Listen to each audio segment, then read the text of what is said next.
Umthandazo weSabatha. Imini yeliSabatha mayibe yinhle kwabayingcwele. Baba Nkosi yamakhosi ngitawucela umshumayeli wasentethelelweni umshumayeli uMavimbela angilekelele emthandazweni weSabatha.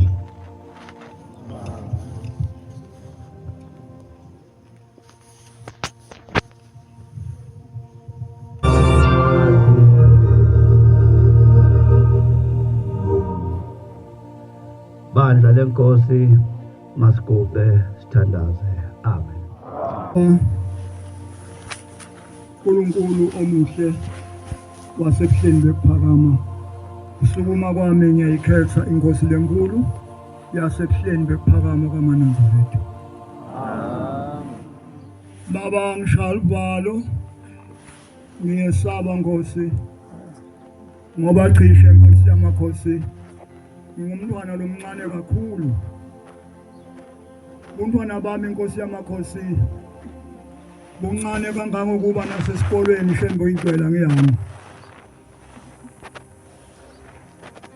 Nelusa inkomo kababa uNkulunkulu kaShembe iminyaka ling9. Kodwa luthando lwakho Nkosi lwangithanza khona lokho kuseni. Angathi Nkosi ukuthi ngingakhuluma ngithini phambi kwakho naphambi kwalabantu bakho Nkosi lo wababita emntini oyise noyisemkhulu ukuba Nkosi ubanikele uphawu lwasezulwini ubagcokise Nkosi lengubo yokubavuma nangemuhle kuphela ukuthi laba bakho. Baba ngicela leso sibinzi sentombi kaJafet lokufundwa ngayo Nkosi yamakhosi emibhalweni baba lengcwele. Anginaso sibinzi Nkosi, anginalo nolwadi, angiyanga naseBible College. Kulelive Nkosi yamakhosi leli velangwane leli velandungunya baba lilambele wena Shembe longcwele. Lesiphe lesincane kangaka Nkosi seMaswati baba uNkulunkulu omuhle wasebuhleni lowehla ezulwini wadzela bukhosi belizulu wetha lamhlabeni. Silambile uNkulunkulu kaShembe. Sifuna kuphila emtimbeni siphile nasemoyeni. Labaningi ke uNkulunkulu omuhle wasebuhleni bekuphakama abadi kahle ukuthi yena lo Shembe into lenjani. Abadi kahle Nkosi nangebuNazaretha. Kodwa ngawe wedwa Nkosi wasowufikile. Usibane ngicela Nkosi ukuthi ukhanye emhlabeni wonke ikakhulu kuleli live lo baba nobaba mkhulu. Baba ngicela Nkosi ungente baba ngibe ngumlomo. Khuluma ngami Shembe mina kude lengakukhuluma. Kodwa eMaswati onke ngiyawamema ukuthi ede nangu lovela ezulwini utekini Maswati phelelani. Kodwa ningethi phela ngethingane nithi ngemusa. Na umema abantu ngathabethe ngethingane kutafike kusuka impi. Ablotani Maswati nithi ngeluthando. Baba lunyazo lezulu vula Nkosi indlebe tethu tilive live lakho. Ususe Nkosi nengungu emehlweni ethu. Ngoba nebakaJuda yefika indodana kaNkulunkulu abazange bayibone ngoba babona Maria babona Josepha. Bathi hayi lo siyamatu nina uphuthi utelelwe lapha la kuma khona inkomo emkhombeni kwahlala khona lapha. Usho kanjani uthi indodana kaNkulunkulu? Lokho kubhithi kudida ke baba ngisho nalabaningi nalabagcoka ingubo lemhlophe babe sesabadideka ukuthi kwenteka kanjani. Ake nginimeme Maswati egameni lunyazo lezulu u188 simenyiwe thine sonke simenywa inkosi yeSabatha. Kodwa baba ntahle nje ngishaya amavesi lamabili ngime Nkosi ngicela izulu lingithethelele. Simenyiwe thina sonke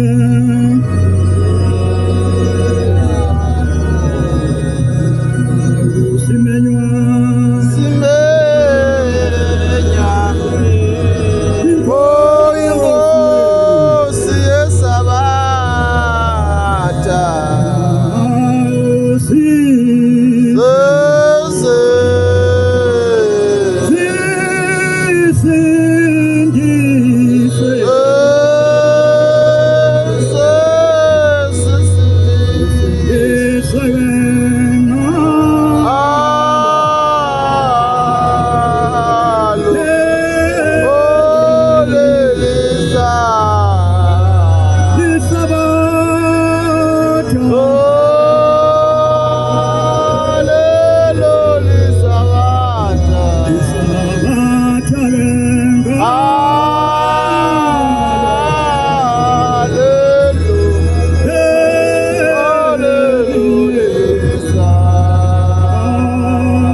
Ngebuntwana bami inkosi yamakhosi ngiyacela baba ngoba lo msebenzi lomkhulu kangaka shembelo ingcwele wakho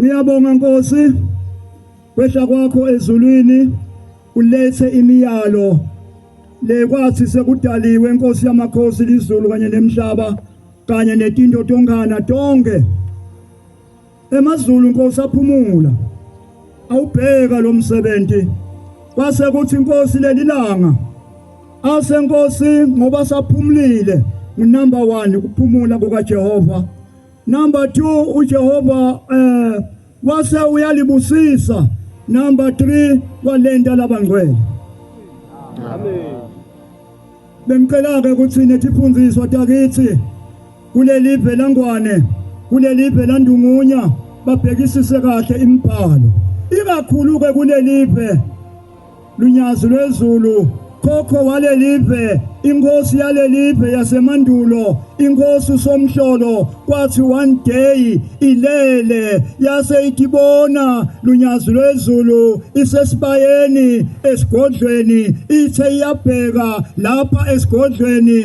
kwase kuvuka anti wayo lashona emandulo ligama la anti ngusengcabaphi lunyazi lwezulu weta kuye weta inkosini usomhlolo wathi somhlolo ake uthethe amehlo akho ubheke emva kwakho wathi uyabheka wabona emanti lamaningi kwasonzetwa lunyazi lwezulu lwandle lwasonzetwa enkosini yeMaswati inkosi somhlolo wathi uyabheka wabona lwandle lukhaphula abantu wamangala wathi hawu labantu labanembala lonje labafanana nengulube ihontshi uma sayihwayiwe bantu labanjani la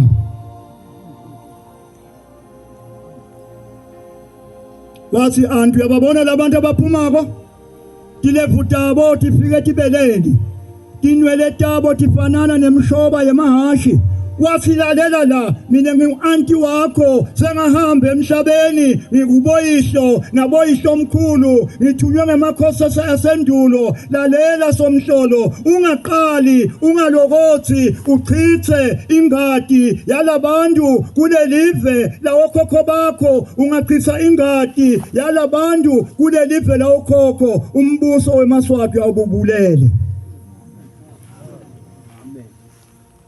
Siyabonga unyazo lezulu fika kwakho la Siyatibongela sibancane sila eSwatini ukusikhumbula Maswati nikhunjuliwe umNazaretha awusiyo umNazaretha nikhunjuliwe Maswati nonke Holy Swaziland ufikile uMesiya wenu waseAfrika amen yehla moya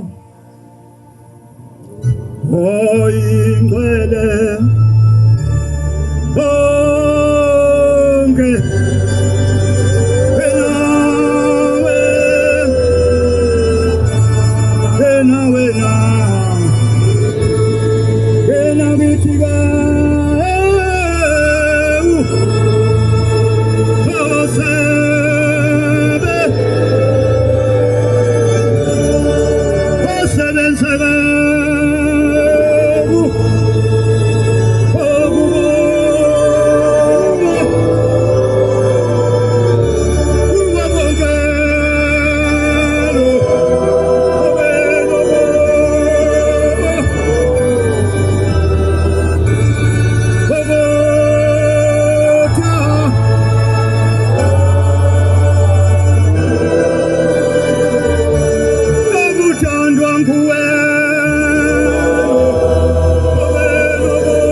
phakathi kwesiphe sikwangwane, phakathi kwesiphe sasobhuza, phakathi kwesiphe samswati wesithathu. Bongani Maswati kukhunjulwa kwenu ngemusa lomkhulu kangaka leningakawukhipheli nje eFadini.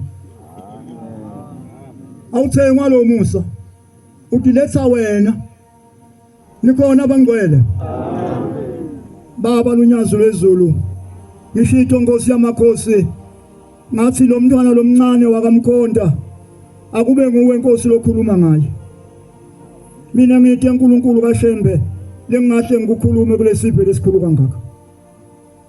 Nangempela Maswati nani mazulu amahle inkosi somhlolo walilalela liphi lika anti wakhe latibonakalisa ephupheni alele akazange wayichitha ingadi yebaqhamuki. Nikhona abangcwele, nikhona abathandekako, phela sathandwa ezulwini. Lokhu lengikhuluma ngako lokwehla noShembe ezulwini wafika wasinika uNazaretha, wasinika imiyalo, wasinika isabatha. Kwakukhona emandulo eMaswati ayabutana tifundziswa takithi tiyabutana tivula imibhalo lapha nalapha kodwa tifinyeleli ukulatini liqiniso. Sizathu nginasi baye Bible College bayofundzela nababuya bese bashumayela inshumayelo labayifundzile. Kodwa thina tishela wethu Shembe asina tishela ngempela maNazaretha. Ngitsithe mina ngihanga esikolweni kodwa ngelusa 9 weminyaka kodwa ngaphuma sengiluququdu kwetemfundo. Ngiphuma iqiniso lasezulwini. Ngaphuma sengiluququdu ngiyakwathi ukubhala, ngiyakwathi uku-order, ngiyakwathi ukuthi iphunzele. Angisanga ngempela ngiye esikolweni. Ngitalwa intombi kaMavimbela. uShembe uyinkinga maNazaretha. Maka lo ngitalako atalwa ngilozaza amavimbela abefunza umthandazo wesabatha ngaphandle kokubuka esihlabelelweni. Umoya kaShembe uyasebenta. Nikona abangcwele. Na ungakwathi nje kubuka nje ubovula ubaba mkhulu nakuvulwa umthandazo wekuvuka kani wena awukwathi kubuka vula lifoto lika baba mkhulu utawuhambe kuhambe utawuthuka sokwathi kuphunza. Mtishela omkhulu Shembe. Nikona abangcwele. Ake sibuke incwadi kodwa ngidawufuna lo tawuphatha amaBhayibheli amabili. Ngifuna esiSwati nesizulu. EmaZulu atokuva kahle la. Lokhu lesihlangene ngako la akusiko lokusha ngilokudzala. Amen. Lokho kwakukhona emandulo. Ikhona into lefuna ukuthi lapha uNkulunkulu lo ngumoya lo ingcwele lo phakathi kwethu ayichaze ngaye lo mfundisi wakamkhonda lomncane kangaka. Nibonga igama leNkosi. Amen. Boka lapho incwadi le itayilekile kodwa ngathi noma iye ivakale kahle. Incwadi yeMshumayeli yabhalwa inkosi yayiqebe kakhulu. Soyifundzisisa imibhalo. Le nkosi yayiqebe kakhulu. Italwa nguKing David. Qeba kwale nkosi ke yagcina seyinikwa netembulo letitsite. Yembulelwa uNkulunkulu. Ngifuna ukuchaza maNazaretha egameni laNkulunkulu omkhulu wasebuhleni kokuphakama ukuthi lokhu lesinako ngoba eMaswati ngidawukhuluma kakhulu ngikonzise eMaswatini. EMaswati ayamangala uma kukhulunywa sithandaza ukuthi nisholani ukuthi uNkulunkulu waShembe na. Ninami bangcwele. Amen. Angikwathi lokhu lokuphambi kwami noma kumphakela wonke iSwaziland. Kube kuyangami abe ngilokuphakela yonke iSwaziland bathiwa kubhala abantu bakangona. Amen. Nikona abangcwele. Incwadi yeMshumayeli chapter 1 verse 9. Awuqale la Swatini. Mshumayeli 1 verse 9 to 10. Lo tamfundzela funze kahle. Angangingita abuka ikhoma kunekhoma la isho ukuthi iphefumula. Nama uma kune dash isho ukuthi ichubeka. Ngafundziswa uShembe ngelusa inkomo tukababa. Amen. lo kwake kwabakhona kuyawuphinze kube khona futhi. Maswati akithi lokho kwakukhona emandulo uNkulunkulu uyakurivesa akubuyise kuphinze kube khona kubantu labadaliwe uNkulunkulu. Lokwase kwentiwa kuyawuphinze kwendiwe futhi. Lokwake kwentiwa kuyawuphinza futhi kwentiwe futhi. Uma silapha nje lokhu kukholwa kusuka khashane kabi. Kude indvo lensha. Ayikho into lensha Maswati akithi. Lapha ngaphansi kwemfundo welilanga. Lapha ngaphansi kwemthuntu waleli langa isana naye iyakhanyisa light limadima le. Alidim noma nje ukhona le usulandzela ishonalanga. Uma sali ubathe wehlisana kulokuvimba ilanga lapha kule wheel stream yemoto lite khona. Phansi kwemthuntu welilanga ayikho into lensha. Kukhona yini indvo umuntu langasho ngayo athi asenibuke? Ikhona yini into nje langayikhuluma ngayo umuntu afakaze athi ake nibheke nje. Kusha ke lokho kasikwadi ngilokusha lokho.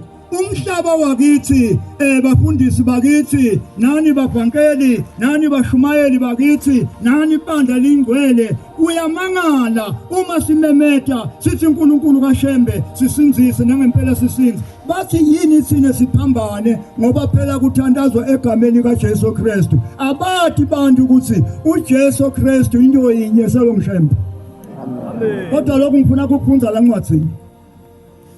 Angifuni ukukhuluma into lemneke ifakazelwe imibhalo. Ngaphiwa nje lokho. Angifuni nangikhuluma into nase ngibudwa kuthiwa wendlule kanjani la lokho bufakazi bakho ngoba nasejele bantu baboshwa kangaka nje kungenxa yobufakazi ukuthi babese ubufakazi kuyambopha umuntu. Mina ngicela uShembe ukuthi embule ingcondo yami lokho la ngithume kona ngikufakazise ngembhalo. Nikhona abangcwele bobuka kahle umthandazo wesabatha ugcwele imibhalo yonke khuluma ngaJehova Jehova Jehova Jehova. Cha kwase kwaba khona endvulo. Cha man siphe sakithi seMaswati akuqali ngoShembe. Hayi uNkulunkulu kaShembe akuqali ngoShembe ukuthi lo uNkulunkulu ukuthi lo nasithi uNkulunkulu wakhe sitawuphila sizathu ngunasi ake ngikhulume eSwati lesidip uMaswati atawukufa akonje nentombeni utawukufa ngiyambona ubheke manje ngoba yena akapheli nalo nje ngitawukhipha nang 50 rand ngithumela umfana lapha esitolo alanze Coca-Cola ngifuna kuye nale Coca-Cola kodwa nathi asuka aqhamuke lapha ayiphethe ngelibhodlela kuyinkinga. uNkulunkulu wehla ezulwini niyeba bangcwele wangena kulomtimba niyeba bathande kakho eMaswati bathi eve kahle evise nabukani nana bali uNkulunkulu wazobhala etsheni ikhona indoda lenye yaze yakhishwe emehlo ikhishwela ukuthi ikhuluma iqiniso ngoJesu Kristu bathatha inyalithi basiqhushu kwaphuma lamanti lamnyama yangabona kodwa ingilozi yefika kuJohane esiqhingini sasePatmos yathi Johane loba naku wabhala ayimbumbuze ukuthi ukhona lotako ligama lakhe lisha libhalwa etsheni lelimhlophe igama lelisha lelivela kuJehova alibonge igama lenkosi. Namuhla ke ngifuna ukutshela eMaswati ukuthi 1 igama lika Shembe 2 isibongo sika Shembe 3 uNkulunkulu bukaShembe makayibonge inkosi. Selo Shembe ngase eMaswati akuve lokho athi Sophie lalelani bafundisi bakithi kuhle ukuthi umlando noma ihistory yala ekhaya ayateke kahle kuze kuchasiseleke kahle sive sitokholwa ngokweliqiniso makabonge uNkulunkulu omuntu wasebuhleni. Amen. Kwakukhona sisengakabibikho lokho lesihamba nako kwakuvele sive sakithi kwakukhona sine singakabikho. Nikhona abangcwele nikhona abathandekako ake ubuke lapho encwadzini esizulwini incwadi kaJohane umbhaphatisi lona bewabhaphathisa uJesu Kristu ninami bathandekako na amen kwale ngifike ngikuthanze nokunye la abe kusaqhaza ngalendlela le lokuchaza phela le Bible lesizulu lesizala lene line ekhathi sikhona lesinye yabona izulu kodwa ehlukanisa ikhona lena line ledwetshiwe ngiyo leyefika kuqala kwase kufika nayi laba sebayirunyiwe bayikopa kule seyibhalwa ngesizulu lesesithi thina sizulu lesisha manje ke funa letinto uticathanise ukufuna iqiniso kulabo abasendulo makabonge uNkulunkulu amen zonke izono maziphele ona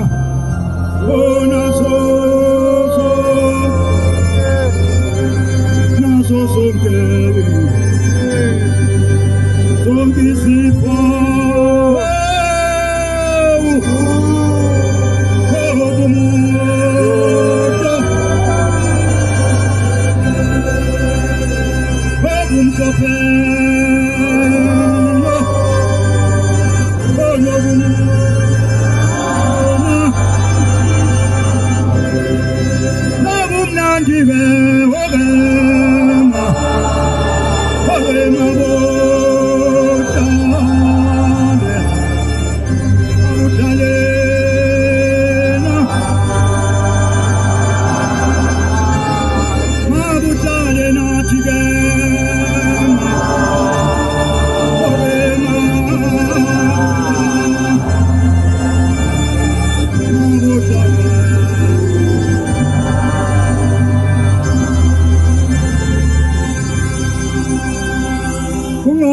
Maswati lamaningi ahlethe emakhaya Maswati phulani imbhalo phela nini nithi ibandla lamaNazaretha leliholo linyazi lezulu alifunzi iNew Testament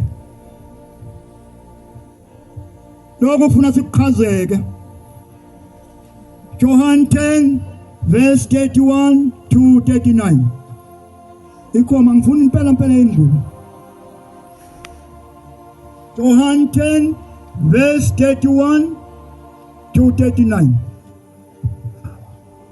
ay yabona kodwa lo 30 wanyala lapha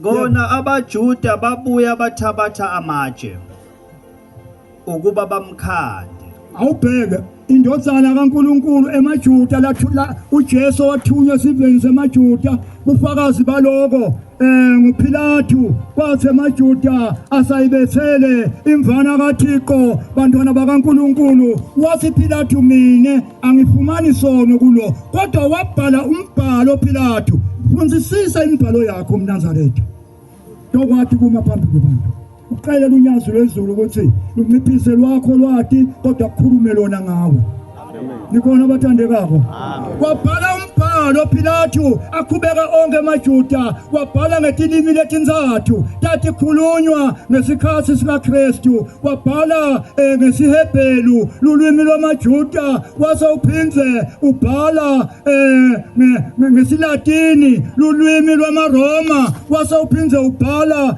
ngelulwimi lwawo emaGriki ngoba kwagcina kaJuda sekukhulunywa isiGriki wathi lo wayikhaneka lapha etulo esiphambanweni wathi lo indoda umNazaretha inkosi yemaJuda lona uyinkosi yemaJuda kodwa umNazaretha lophelele ubofunza yakhe imibhalo makabonga uShembe amen mabefuna kuyijabula wala wathi sengubhalile qhubeka mntanami uJesu waphendula wathi Jesu ke uma sebamgcoba afuna kumgcoba ngalamatshe iyatiphendulela imvana kaNkuluNkulu phakathi kwetitha tekukholwa waphendula uJesu wathi nginibonisile imisebenzi eminingi emihle kaBaba uthi nginibonise imisebenzi leminyenti kaBaba maJuda lifikile phakathi kwenu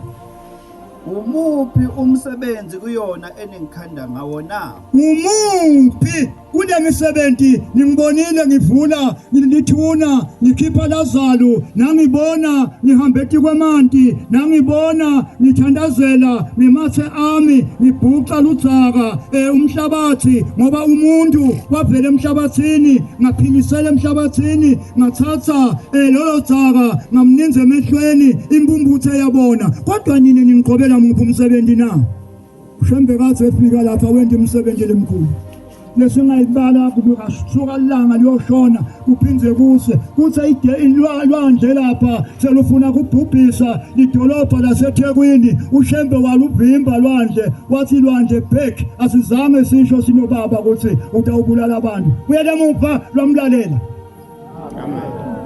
Nithi Maswati kwathi lwandle selufuna kubhubhisa bonke baseThekwini kweshuke katati lapha ngithi nje kwakhona inyanga iyakasimelana awuthi bakasimelane bakhona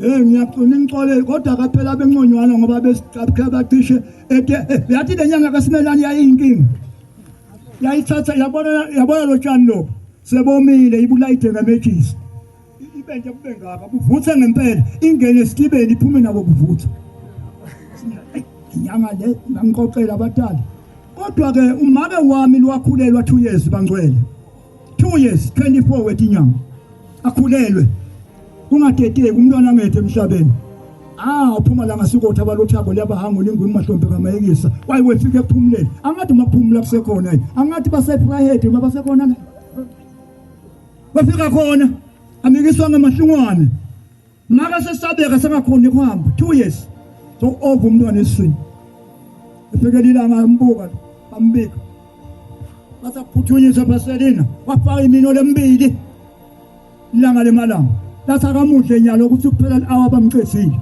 kodwa bese uyakhwesha bambeke kulenye indlu ngoba iqondo lethu akwendeka nami impela kwaphuma silwane kuma ngiyasaba lokusibitha igama lasoyini saphuma ngempela kwathi umntwana lo welama abengumshumelo lapha endethelelweni umfowethu lo welama leso silwane waqanjwa ligama kwathiwa nqoba ukufa ngoba uShembe ukunqobile kufa kumake ulamavimbeli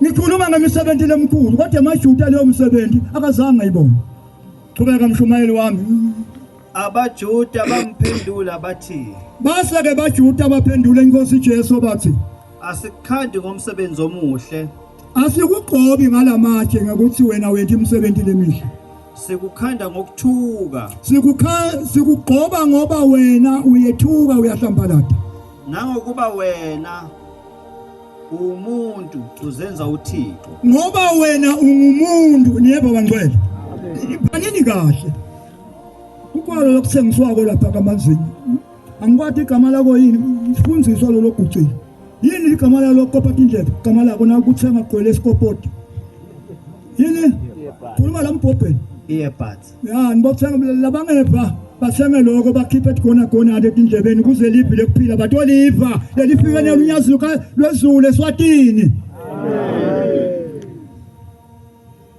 uJesu wabaphendula wathi wase uyaphendula ke lo Jesu uphendula letitha njengoba lunyazi luvukelwa kangaka nje uyaphendula manje la wabaphendula wathi akulotshiwe yini emthethweni wenu ukuthi ngathi ningoThixo ngaphuma siswati akukabhalwa yini emthethweni waNkulunkulu ukuba wathi uNkulunkulu nine nibonkulunkulu namhla kufika besimanga incwadi yeqala ithithe lokho kwakukhona emandulo kuyawuphindze ayisiyo imihlolo uma wathi oThixo labo eleza kubo izwi likaThixo umbhalo ungephulwe phinda futhi uma wathi oThixo labo eleza kubo izwi likaThixo umbhalo ungephulwe uma lifika kubhombela isitimela semampondo etinzabeni taseshonalanga bathandekako livi likaMphelinqangi uyithikele livi lapha uma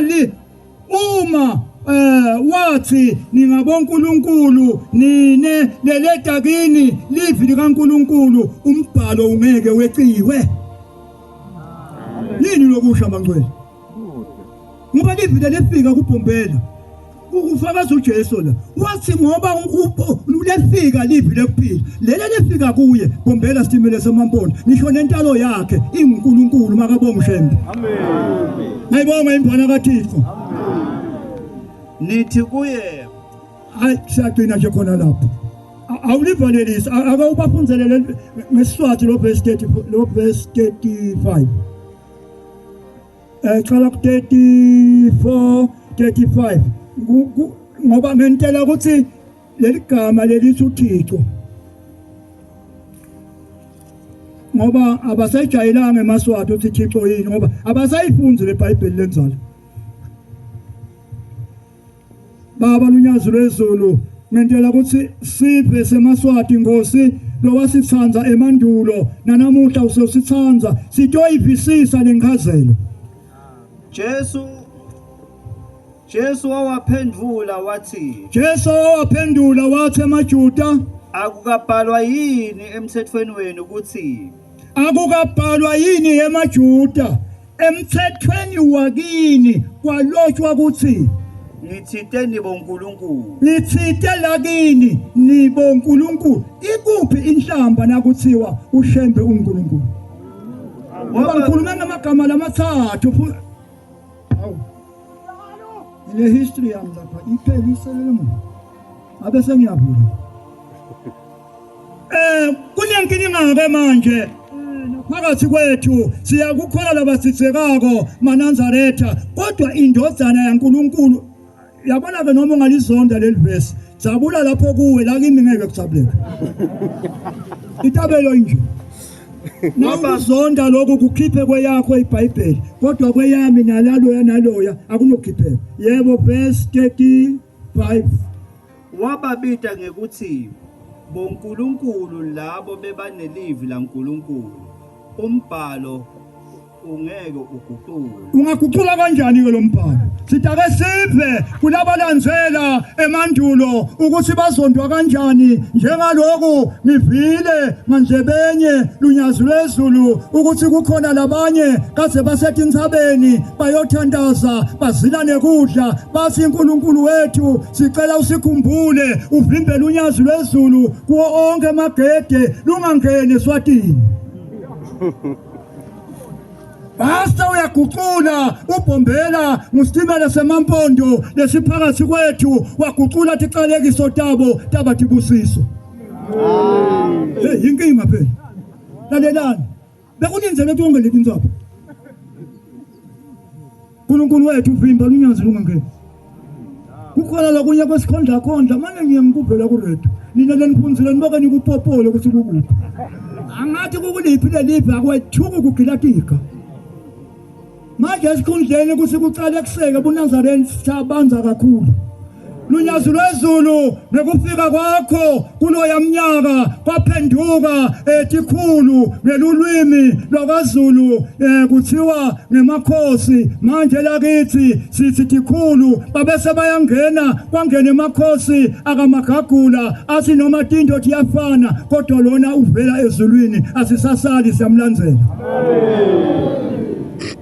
Lomkhuluma njena lunyazo lwezulu lesinye sikhulu sakithi sakamagagula sihambena lomuthe inkosi yakithi sisemaveni sindize etulu emoyeni ngoba sesembethe umjiva kaShembe. Moya oyinqelenge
Manje umbhalo wokuqala enguphiwe umoya kaShembe wathi mfana wami funza ukuthi lokho kwakukhona emandulo kuyawuphinze kube khona ake sibheke ukuthi beduka yini labaloba embhalweni ake uphangise ugijime ubuke nango umprofeti uJeremiah 15 verse 15 to 16 ukuthi babethini laba uma kubhalwa ngale ndlela babhalelani ukuthi lo ubitwa ngeligama lika Jehova na 15 Jeremiah verse 15 16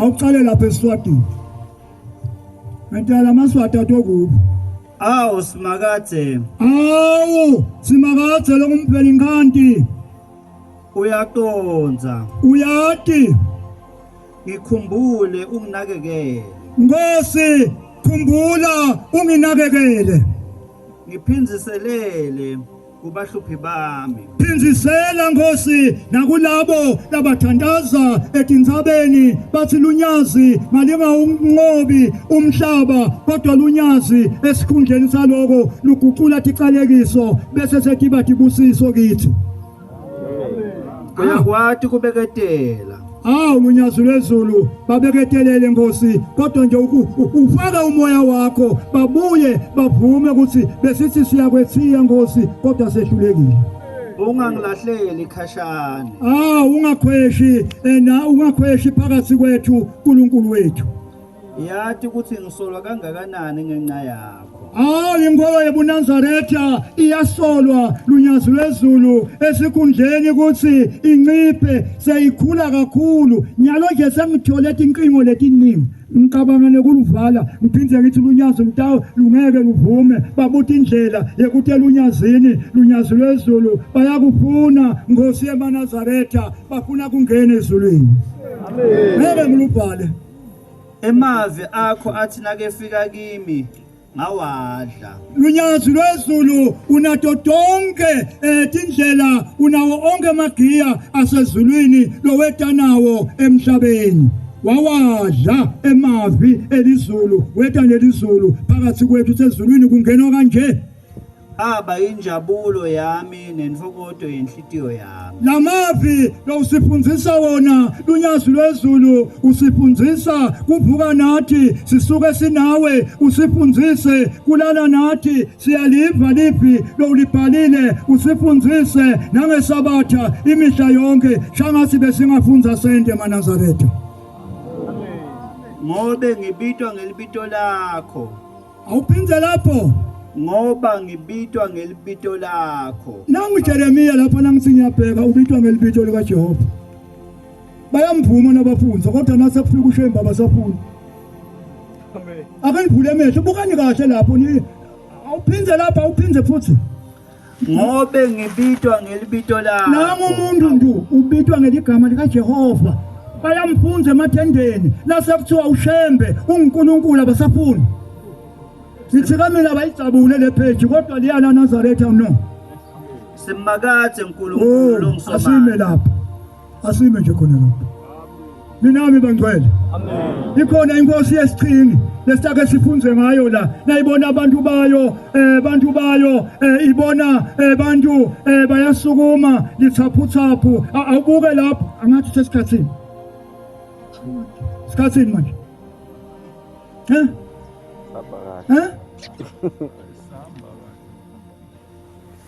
abuke incwadi yemisebenzi yabapostoli Izenzo 14 basho ngani laba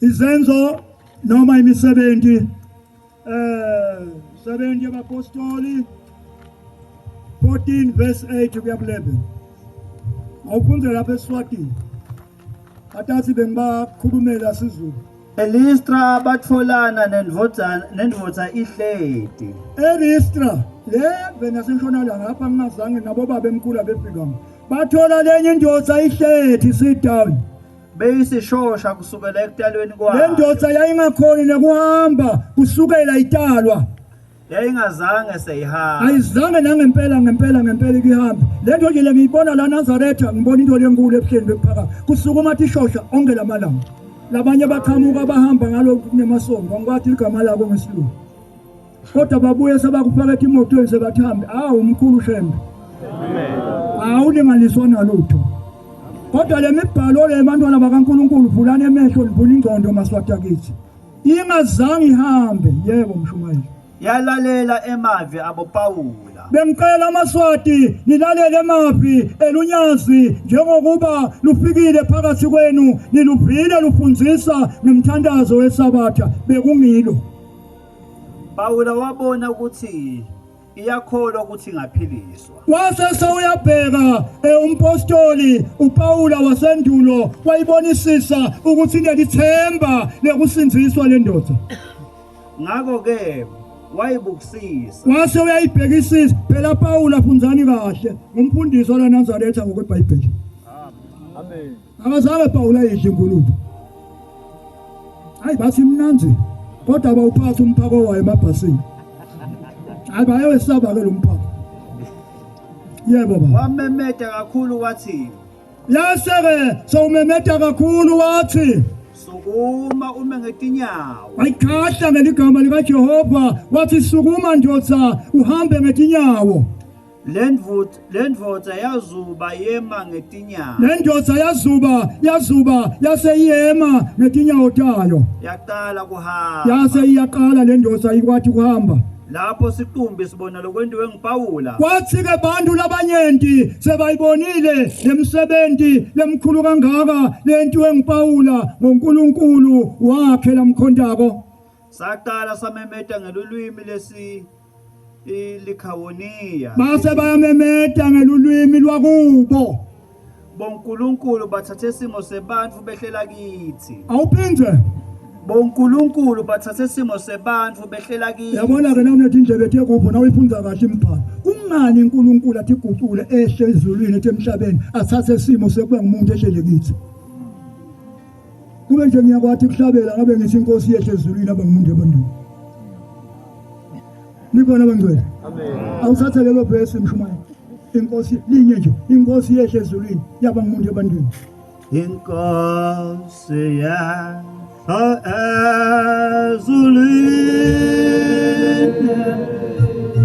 ezulwini yaba ngokonke bantwini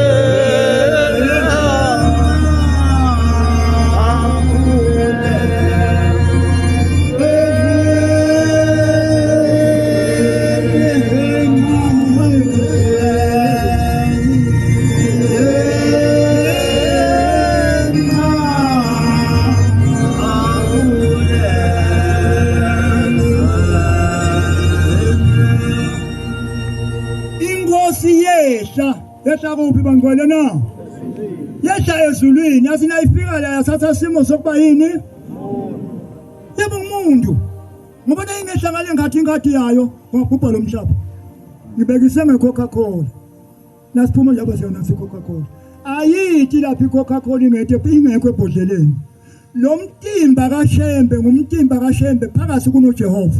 Amen. Yebo bangcwele. Amen. Egameni lika Shembe nonke lenigulako naniphuma la tempelini bese niphilile. Amen.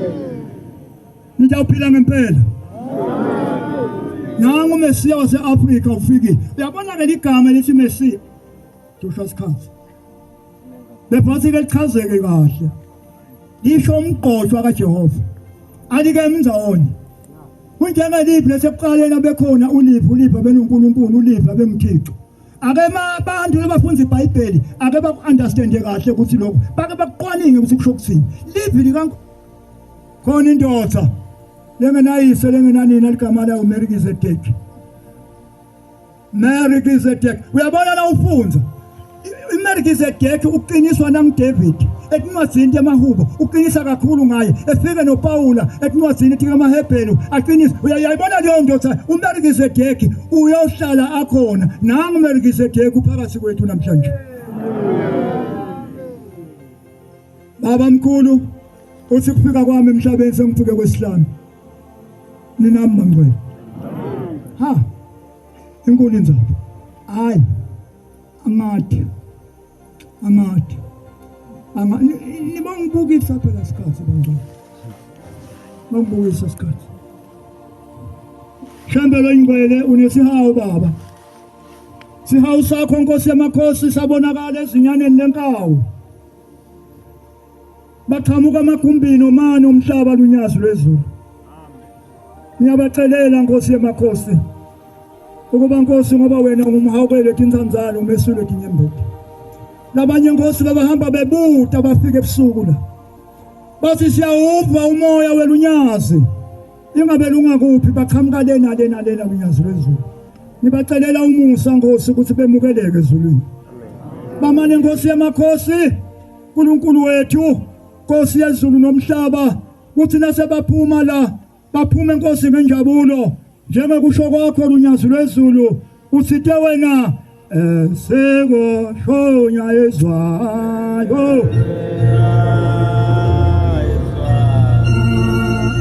ebuphakame bani kubasindisi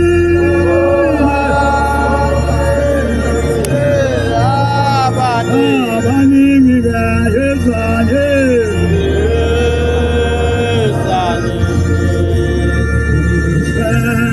Sikushunyayezwayo khona yekuphakame ubasindisile abaningi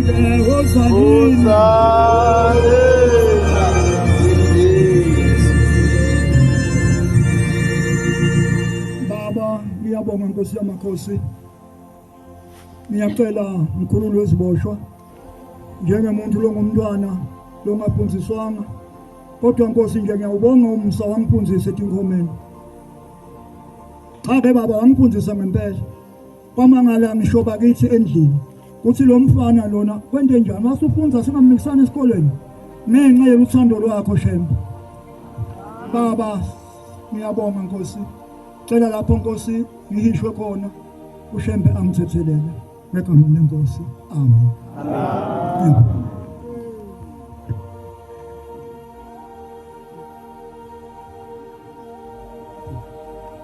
lithe liphile Nkosi umshumayeli uDlamini uyawu bukahlabelelo sika 15 amen Nkosi busise kuphakama kwengcwele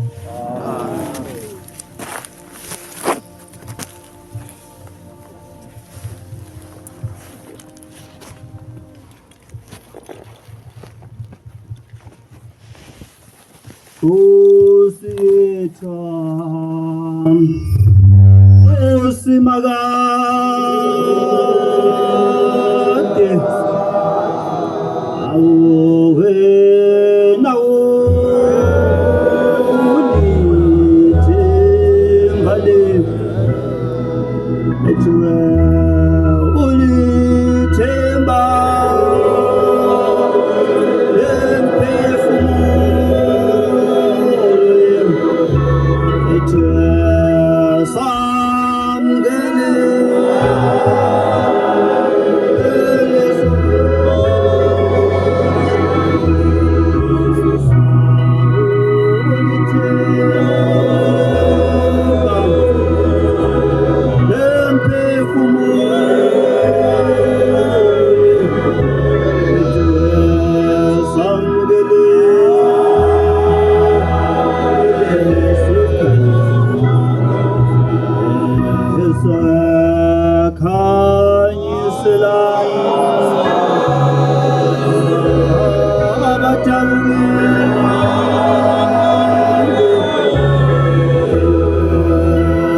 abanhliziyo